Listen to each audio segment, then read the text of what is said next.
Bismillahirrahmanirrahim. Assalamualaikum warahmatullahi wabarakatuh. Semangat pagi para pejuang. Hari ini kita berjumpa lagi dengan Pak Budi Nurani untuk belajar fisika dengan materi termodinamika. Tentu untuk mempelajari termodinamika, prasyarat yang harus sudah kalian pahami adalah materi sebelumnya, yaitu teori kinetik gas. Kemudian apa sih yang dimaksud dengan termodinamika itu? Termodinamika itu adalah merupakan salah satu cabang ilmu fisika yang mempelajari panas dan temperatur serta hubungannya kedua dari panas dan temperatur itu pada energi dan gerak. Inti dari pembahasan termodinamika adalah bagaimana energi dalam bentuk panas dapat mengalir dari suatu benda ke benda lain, proses dari aliran energi tersebut, dan akibat yang dihasilkan oleh perpindahan energi tersebut. Kemudian ketika kita belajar termodinamika, kita mengenal dua istilah penting, yaitu sistem dan lingkungan. Nah, sistem itu apa? Sistem itu sebenarnya yang menjadi pusat atau fokus kita, yang sedang kita pelajari. Kemudian lingkungan itu adalah sesuatu di luar sistem, tapi keberadaannya masih mempengaruhi sistem. Nah, kedua istilah itu, sistem dan lingkungan, dalam termodinamika disebut semesta atau universal. Nah, dalam pembelajaran termodinamika ini nanti kita fokus pada tiga hal. Yang pertama, kita akan belajar tentang hukum-hukum termodinamika. Yang kedua, nanti kita juga akan belajar tentang proses-proses di dalam termodinamika. Dan yang ketiga, kita akan belajar tentang mesin Carnot dan mesin pendingin. Baik, kita mulai. Yang pertama, kita akan belajar tentang hukum termodinamika.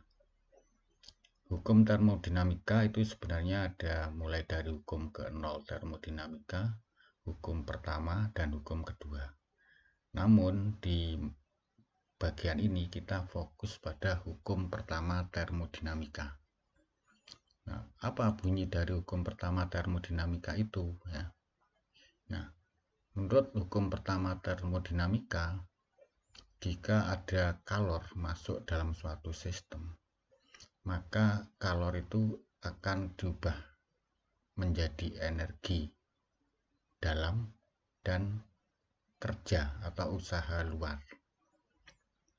Jadi dalam satu proses termodinamika, kalor nanti bisa saja berubah menjadi energi dalam saja atau usaha luar, atau bisa berubah jadi dua-duanya.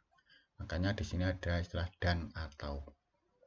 Nah, nanti secara matematis dari bunyi ini akan dinyatakan dalam persamaan seperti ini ya, delta Q sama dengan delta U plus delta W. Nah, delta Q itu apa ya? Delta Q itu sebenarnya kalor yang dihasilkan oleh sistem itu. Karena kalor itu merupakan bentuk energi, maka dinyatakan dalam satuan joule. Kemudian delta U itu disebut energi dalam sistem dalam satuan joule juga, dan untuk delta W itu usaha luar ya, satuannya joule juga. Lalu nanti kita bisa buat skema seperti ini untuk perjanjian tanda. Jadi hati-hati nanti dalam menerapkan hukum pertama termodinamika ini. Jadi kalau kita bayangkan ada sistem, kemudian ada lingkungan. Nah, kemudian yang mungkin nanti dalam sistem itu ada kalor yang masuk atau keluar, kemudian kerja atau usaha yang dihasilkan. Energi dalamnya di sini. Maka perjanjian tandanya adalah seperti ini, ya, gambar ini ya. Nanti jika delta atau sistem itu menyerap kalor atau sistem menerima kalor, maka delta Q-nya ini positif. Jadi ini sistem menerima kalor dari lingkungan. Sebaliknya, kalau sistem melepaskan kalor atau mengeluarkan kalor ke lingkungan, maka delta Q-nya negatif. Yang berikut untuk delta W atau usaha, ya, perjanjiannya seperti yang di kanan ini, ya. Jadi artinya kalau delta W-nya positif, artinya sistem melakukan kerja, arahnya menuju lingkungan. Sistem melakukan kerja. Kemudian delta W negatif, itu kalau kerja itu dilakukan oleh lingkungan ke sistem. Jadi hati-hati untuk penerapan tanda ini. Nah, sebenarnya apa sih kerja atau usaha luar itu, dan apa sih energi dalam itu? Mari kita urai satu persatu seperti ini. Jadi misalnya kerja atau usaha pada sistem gas. Nah, penjelasan usaha pada sistem itu paling mudah bisa kita uraikan sebagai berikut. Jadi bayangkan kalau misalnya saya memiliki sebuah silinder, saya tutup piston, ini pistonnya. Jadi kalau kita belajar mesin nanti ada banyak istilah piston ini, ya. Kemudian anggap aja silinder itu tekanannya kita jaga konstan. Maka ketika silinder ini saya panaskan, yang terjadi adalah nanti piston itu akan bergeser ke atas. Ini kalau tekanannya dijaga tetap atau konstan. Berarti terjadi perpindahan piston dari posisi pertama ke posisi kedua. Nah, ini kalau kita lihat, ya, perubahannya ini anggap saja sebagai delta V. Nah, delta V itu tentunya nanti ya sama dengan luas penampangnya piston dikali perpindahannya ini. Makanya nanti secara konsep perubahan energi atau usaha itu bisa kita rumuskan delta W sama dengan F kali delta S. F-nya itu gaya yang ditimbulkan oleh dorongan gas ini kepada piston. Kemudian delta S-nya adalah perpindahan piston ini dari posisi awal ke posisi akhir. Ini delta S. Tentu kalau kaitannya dengan gas, teori kinetik gas, F nanti bisa kita jabarkan menjadi P kali A. Karena kita ingat bahwa P tekanan itu kan sama dengan gaya per satuan luas. Maka F sama dengan P kali A dikali delta S. A, ya, luas penampang piston kali delta S, inilah yang nanti disebut delta V atau perubahan volume. Sehingga delta W secara konsep matematis bisa dirumuskan sama dengan P dikali delta V. P-nya itu tekanan, delta V itu berarti perubahan volume, yaitu volume akhir dikurangi volume awalnya. Ini adalah konsep usaha. Kemudian kalau energi dalam, nah, energi dalam itu nanti secara teoritis bisa kita jabarkan seperti apa yang sudah kita pelajari di teori kinetik gas. Sebagaimana pada awal dari teori kinetik gas itu, bahwa gas ideal itu selalu tersusun oleh partikel yang senantiasa bergerak. Karena partikel-partikel dalam gas itu bergerak, maka akan menghasilkan energi berupa energi kinetik. Nah, karena jumlah partikelnya banyak, nanti jumlah energi kinetik itu dibagi jumlah partikelnya, nanti kita sebut sebagai energi kinetik rata-rata. Kita ingat kalau pada pelajaran atau materi sebelumnya, energi kinetik rata itu rumusnya kan 3/2 kT.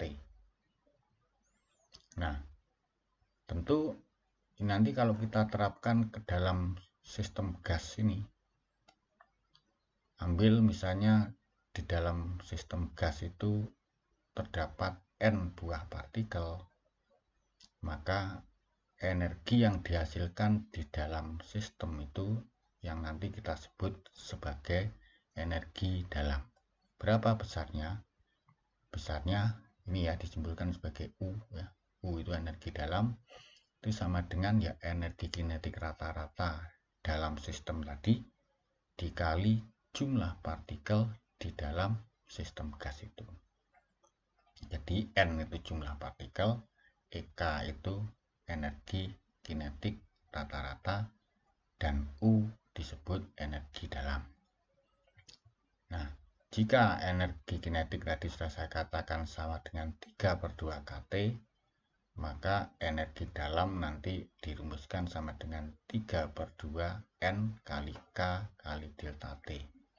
N-nya jumlah partikel, K kita ingat sebagai konstanta Boltzmann ya, besarnya 8,85 kali 10 pangkat min 12.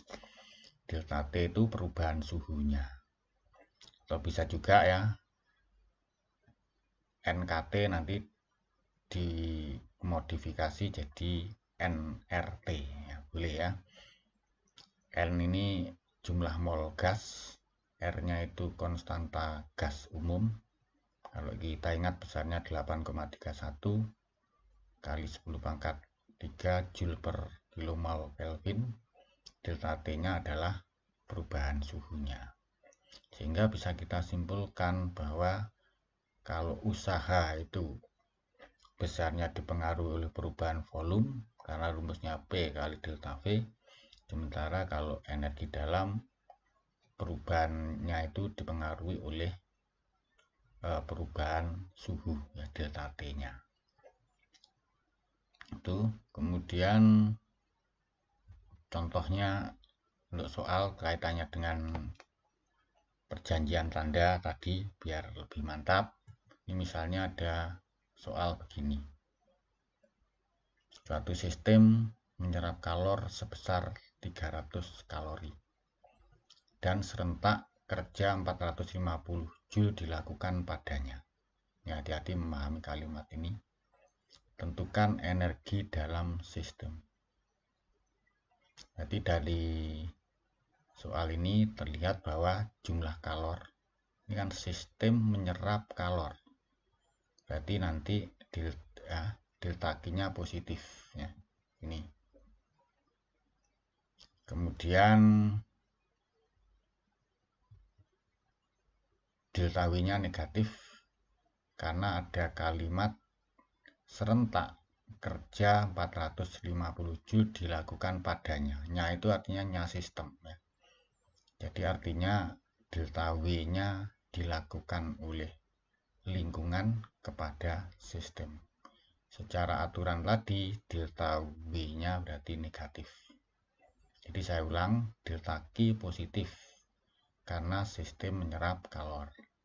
Delta W negatif karena kerja yang melakukan adalah lingkungan kepada sistem. Maka jadilah nilainya seperti yang diketahui ini. Tentu yang hati-hati lagi bahwa delta Q itu dinyatakan dalam satuan kalori, maka kalau kita ubah ke dalam satuan Joule jadinya ini.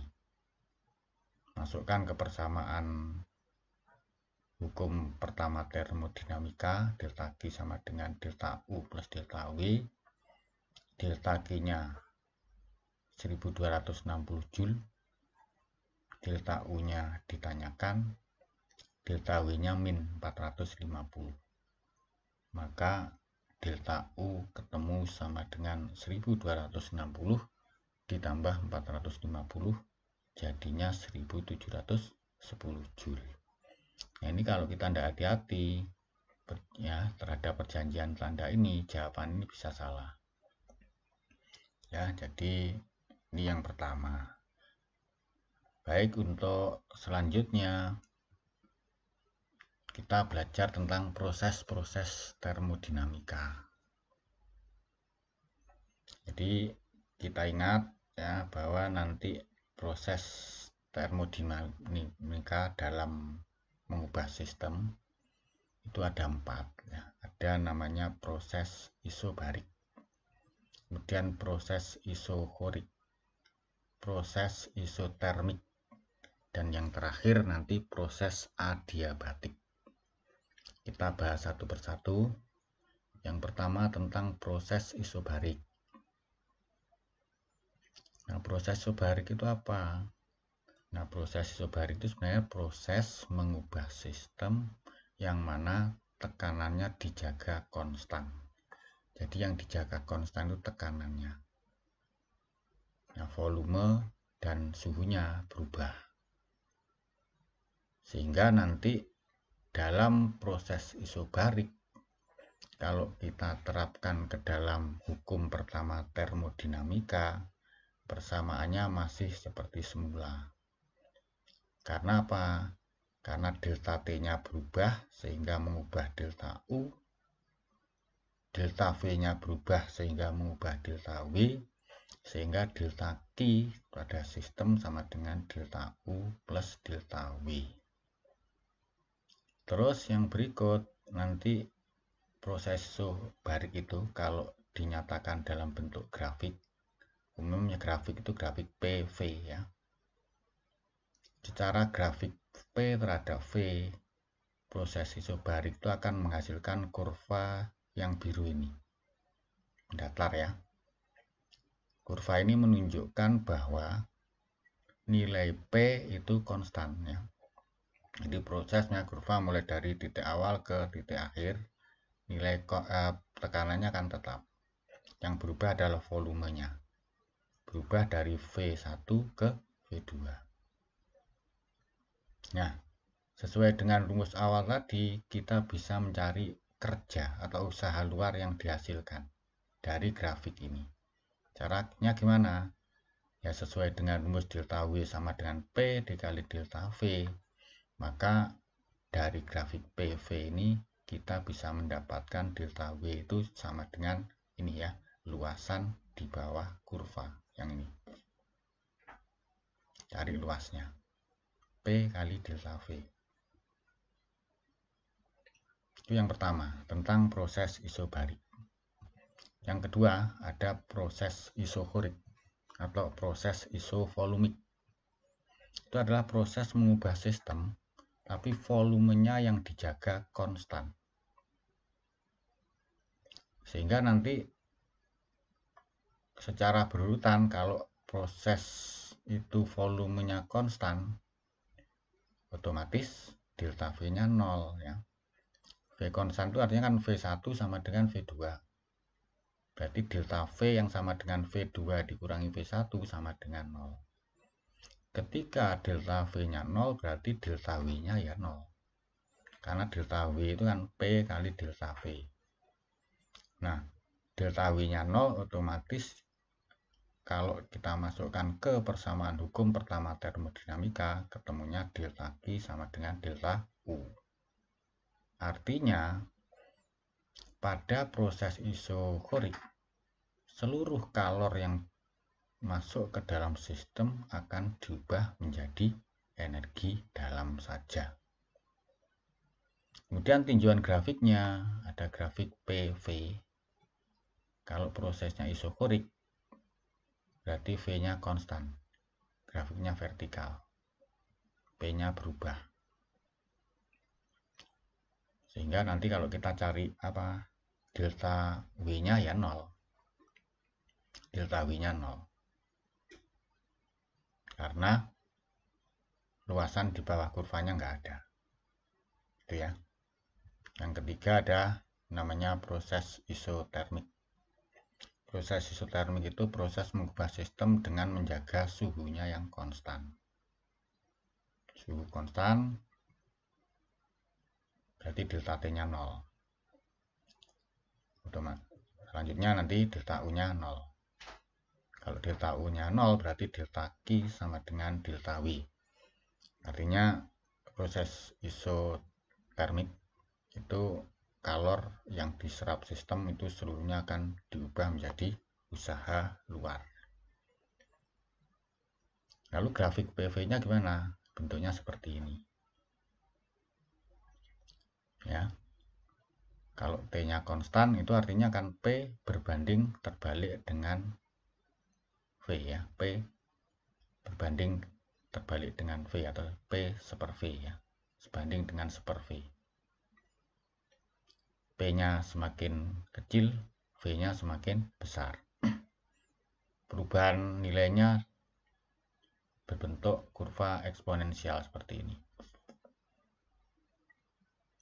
Nah, ini berarti tetap ya, secara konsep usaha luarnya bisa dicari dari luasan di bawah kurva ini.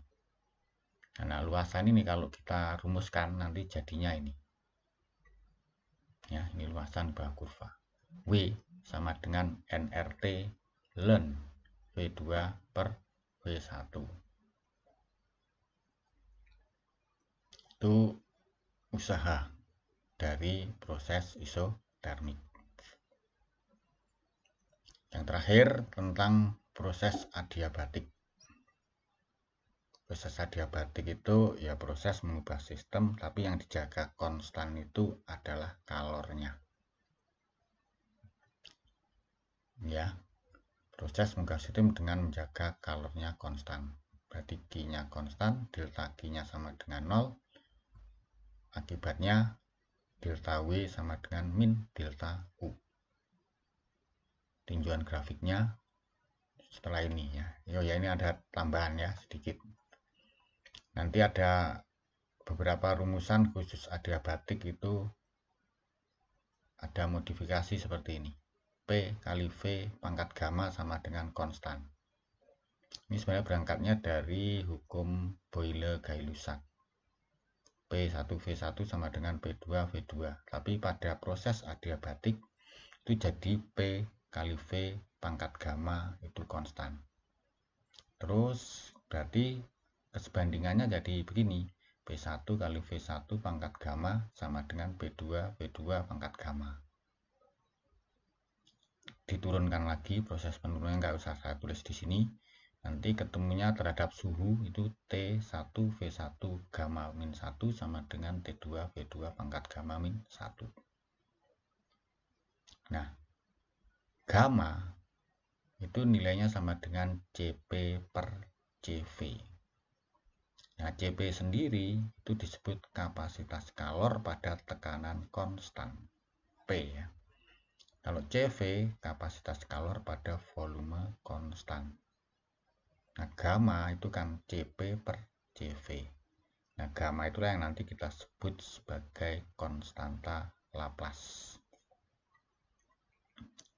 Nah, CP ya, kapasitas kalor pada tekanan konstan itu kalau diterapkan pada gas monoatomik. Gas monoatomik itu umumnya gas yang bergolongan 8A ya. He, Ne ya, atau gas mulia. Itu CP itu nilainya 5/3. Maaf ya, 5/2 ya. Kalau CV itu 3/2. Sehingga kalau gas itu monoatomik, nilai gamma konstanta Laplace itu ya 5/2 dibagi 3/2. Jadinya 5/3. Itu gas monoatomik ya. Diatomik nanti menyesuaikan. Ya, ini tambahan rumusan untuk proses adiabatik. Nah, proses penurunannya ini nanti bisa kalian baca di buku-buku yang lebih detail. Terus tinjauan grafiknya, grafik P terhadap V itu kurvanya juga eksponensial seperti ini. Namun kalau kita bandingkan dengan proses isotermik, proses adiabatik itu kurvanya lebih curam. Mungkin kalau isotermik agak di atasnya begini, landai gitu ya. Nah, kalau kita cari luasan di bawah kurva ini secara matematis jadi seperti ini ya. 1 per gamma min 1 kali P1 V1 min P2 V2. Ini luasnya di bawah kurva ini. Ini usaha luar dari proses adiabatik. Oke, ini 4 proses sudah kita pelajari. Soalnya ya contoh yang sederhana saja. Misalnya ada gas helium, volumenya 2 meter kubik, dipanaskan secara isobarik ya, stretchingnya di isobarik, sehingga suhunya meningkat dari 27 derajat Celcius menjadi 77 derajat Celcius. Jika tekanan gas tersebut 3 kali 10 pangkat 5 Newton per meter persegi, berapa usaha yang dilakukan? Nah, ini yang perlu kita amati di sini V ya, volume awal dari gas helium itu 2. Kemudian suhunya sekian ya. Dan dipanaskan. Karena isobarik, P-nya konstan, berarti ketika suhunya saya naikkan, volumenya nanti juga ikut naik gitu ya. Usahanya berapa?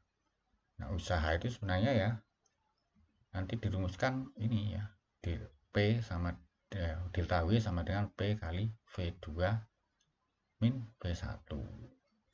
P-nya sudah diketahui, V1-nya sudah diketahui, V2-nya ini yang harus dicari. Nah, cara mencarinya gunakan aja rumus Boyle-Gay-Lussac itu. P1 V1 per T1 sama dengan P2 V2 per T2. Karena prosesnya isobarik, maka P1 sama dengan P2, sehingga rumus Boyle-Gay-Lussacnya tinggal V1 per T1 sama dengan V2 per T2. Hati-hati terhadap T ini merupakan suhu mutlak, maka harus dinyatakan dalam satuan Kelvin. Satuan derajat Celcius harus dikonversi ke satuan Kelvin gitu ya. Maka nanti jadinya langsung saja kan 2 T1 27 derajat Celcius tambah 273 jadinya 300. V2 dicari, T2 nya 77 derajat Celcius tambah 273 ketemunya 350. Gunakan perkalian silang, maka ketemunya dengan 300. V2 sama dengan 700, maka V2 sama dengan 7 per 3 meter kubik. Masukkan ke persamaan awal, P-nya 3 kali 10 pangkat 5 kali 7 per 3 min 2. 7 per 3 min 2 kan 1/3. Kali 3 ketemunya 1, maka delta W-nya nanti sama dengan 10 pangkat 5 Joule. Jadi ini contoh yang pertama. Prosesnya adalah proses isobarik. Bisa jadi nanti yang ditanyakan tidak delta W tapi delta U. Atau dua-duanya. Kemudian ditanyakan kalornya berapa. Gitu ya. Silahkan dikembangkan. Kemudian yang berikut untuk contoh lagi yang soal yang ketiga. Itu misalnya yang sederhana aja ya. Ini. Ada grafik PV. Ada proses termodinamisnya dari A ke B, itu berarti isobarik, B ke C itu isokorik, C ke D isobarik lagi, isokorik ya. Pertanyaannya, kerja yang dihasilkan. Nah, ini tidak usah terlalu mikir gitu ya, karena kalau grafik P terhadap V, cari kerja itu mesti luas, luasan di bawah kurva. Kalau seperti ini berarti luasan di dalam siklus ya, karena nanti sebenarnya kan luas bawah kurva yang atas dikurangi yang bawah, makanya yang sama dengan luasan dalam siklus. Tinggal masukkan aja ini ya, delta W itu P nya itu panjangnya ini 1 sampai 3 ya, delta V nya adalah antara 4 2, maka nanti 4 kurangi 2 ini kali 3 min 1. Hati-hati, ini ada 10 pangkat 5. Sudah, berarti hasilnya nanti 4 kali 10 pangkat 5 Joule. 2 kali 2 ya. Itu contoh. Jadi tidak terlalu rumit saya kira. Terus melanjutkan yang berikut tentang mesin Carnot. Kemudian efisiensinya. Jadi mesin Carnot itu sebenarnya mesin yang ideal ya. Mesin ideal, efisiensinya paling tinggi, sampai sekarang belum bisa diciptakan. Jadi kalau ada mesin-mesin yang ada di lingkungan kalian, itu pasti bukan mesin Carnot. Ada mesin diesel, ada mesin Otto. Nah, kita fokus di mesin Carnot ini ya. Nah, mesin Carnot itu sebenarnya mesin yang dibuat dengan satu siklus ya. Jadi hati-hati ya, setiap mesin itu sebenarnya kan mesti kaitannya dengan siklus. Ada mesin sedang bergerak, itu artinya kan siklus yang berulang. Nah, satu siklus itu kalau mesin Carnot itu gambarannya adalah sesuai dengan gambar yang kiri ini. Jadi ada 4 proses. Nah, proses pertama itu dari A ke B. Ini disebut proses pemuaian. Ya, pemuaian isotermik. Ya, pemuaian isotermik. Atau ekspansi isotermik. Kenapa disebut pemuaian? Acuannya adalah di volumenya. Ketika proses dari A ke B, volumenya bertambah. Makanya disebut pemuaian atau ekspansi isotermik. Dari B ke C itu prosesnya adiabatik. Jadi sudah saya katakan ya, isotermik sama adiabatik grafiknya mirip, tapi adiabatik lebih curam. Ini adiabatik dari B ke C. Karena pemuaian juga, maka BC itu disebut pemuaian adiabatik atau ekspansi adiabatik.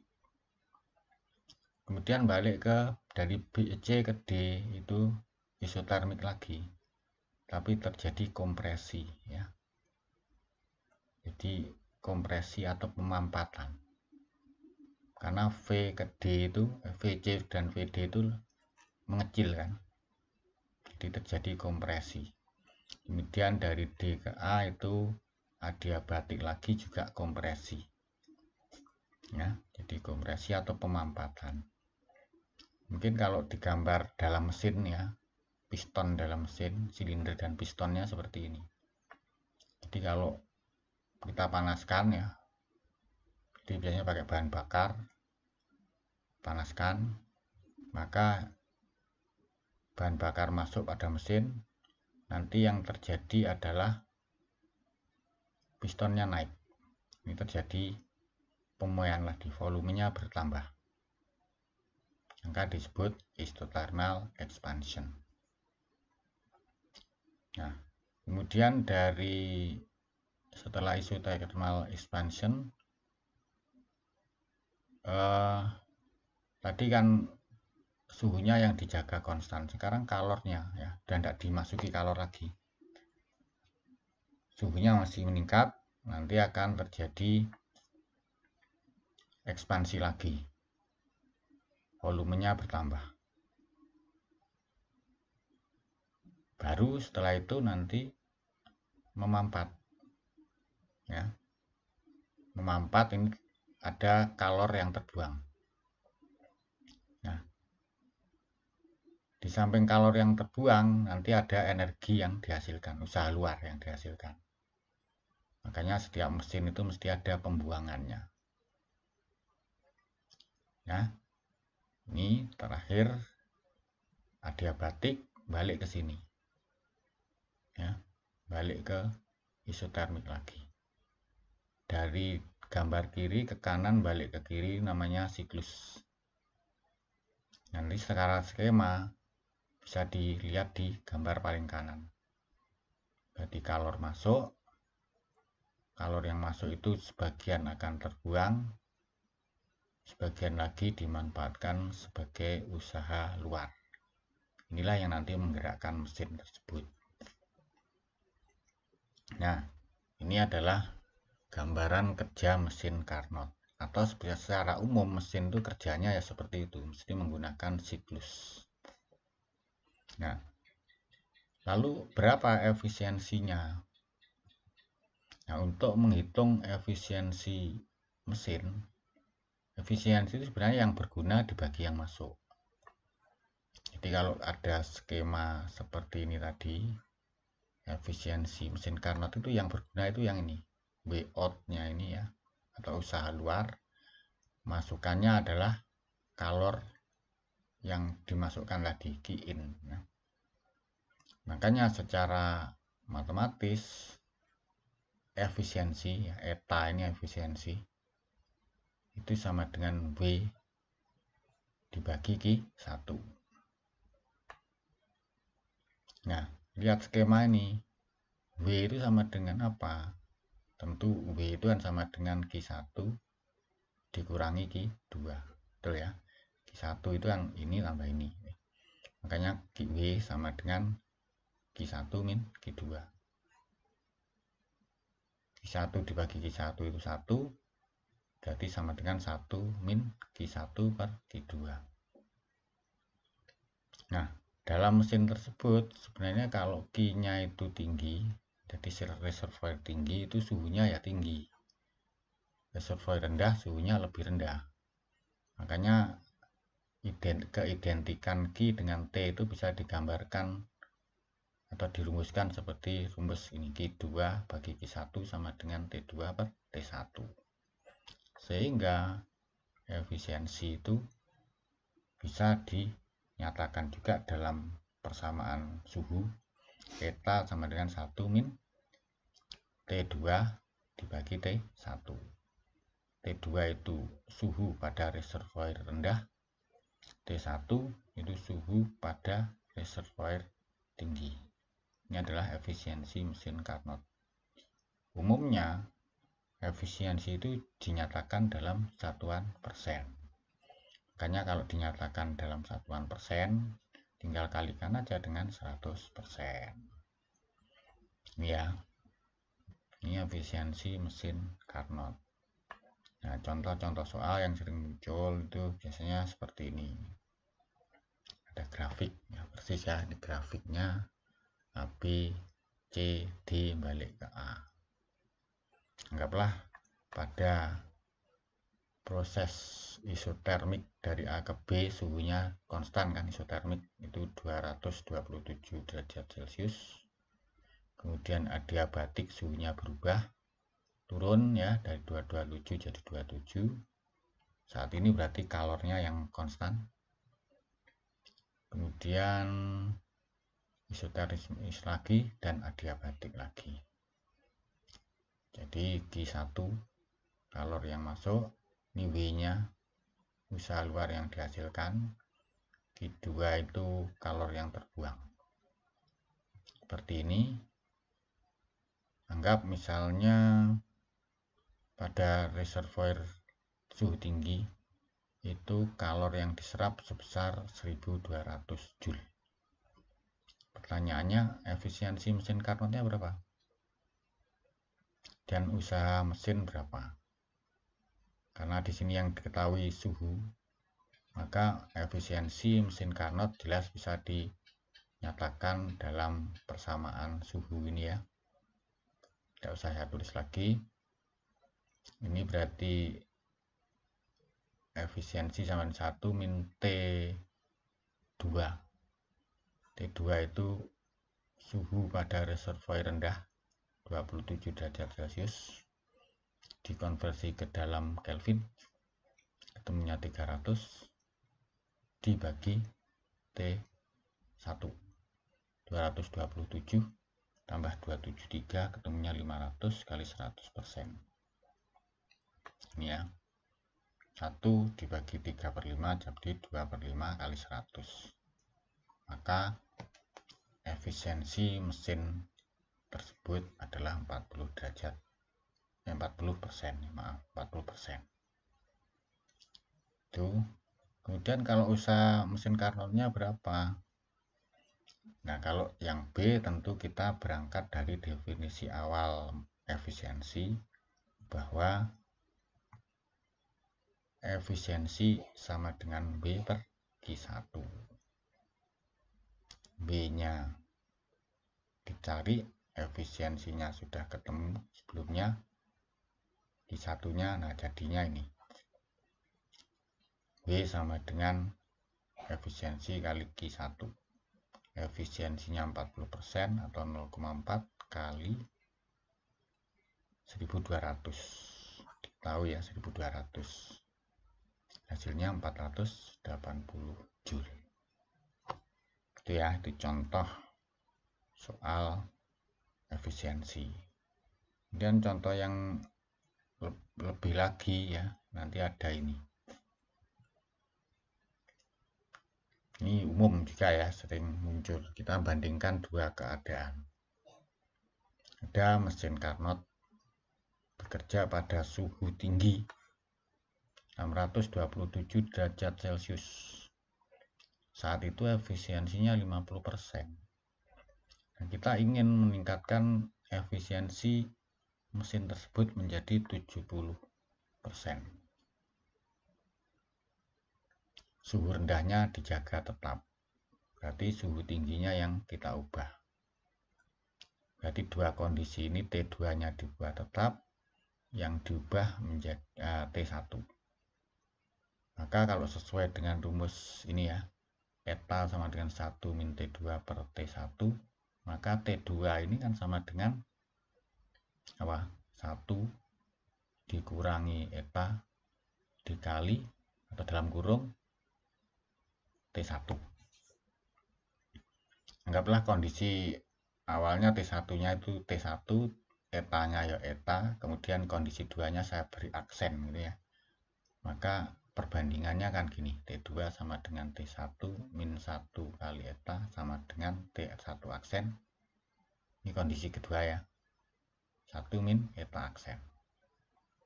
T1-nya itu ya ini, suhu tinggi pada kondisi mula-mula tadi, 627 derajat Celcius.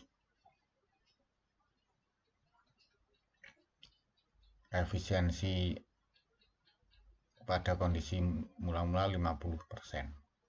Kemudian efisiensi di eta aksen ini 70%. Maka kalau dimasukkan T1-nya kan 900 ya. 627 ditambah 273 kali 1 min 50% atau 0,5 sama dengan T1 aksen dikali 1 min 70%.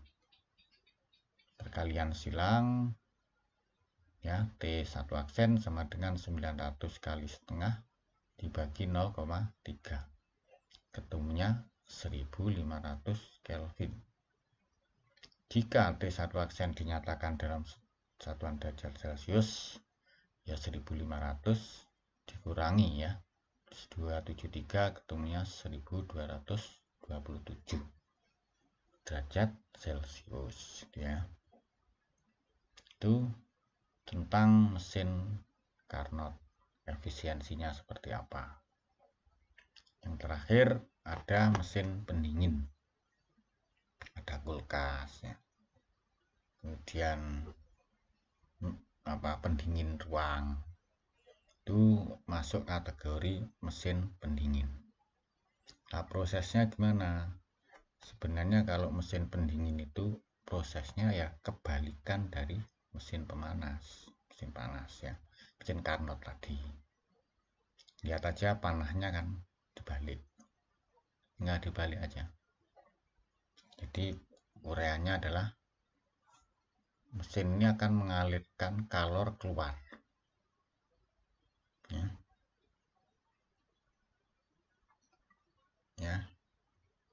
Jadi dari lingkungan yang dingin ke panas. Sistem menerima kerja sebesar W dan menyerap kalor dari suhu rendah. Jadi ini diserap kalornya dari sini. Kemudian didorong oleh kerja, ada mesinnya di situ ya. Kemudian membuang kalor itu ke suhu tinggi.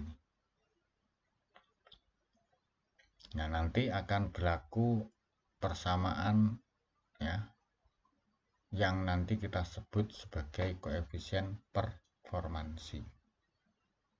Jadi itu kebalikan dari efisiensi. Nah, nilainya berapa? Nah, koefisien performansi itu sebenarnya sama dengan kalor yang masuk tadi dibagi kerjanya ya. Jadi Q2 per W.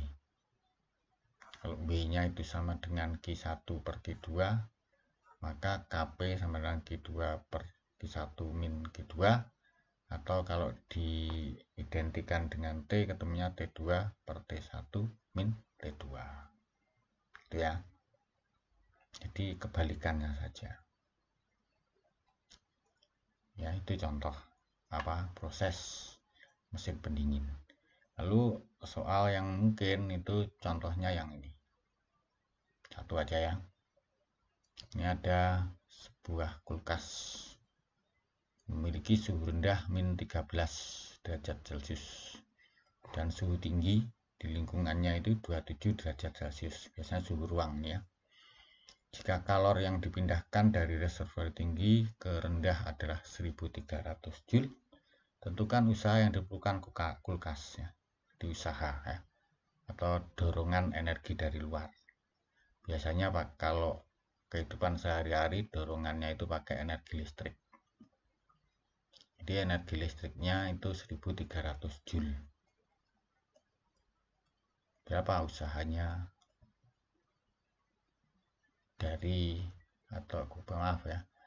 berapa atau tentukan usaha yang diperlukan kulkas. Nah, rumusnya Kp sama dengan Q2 per W atau T2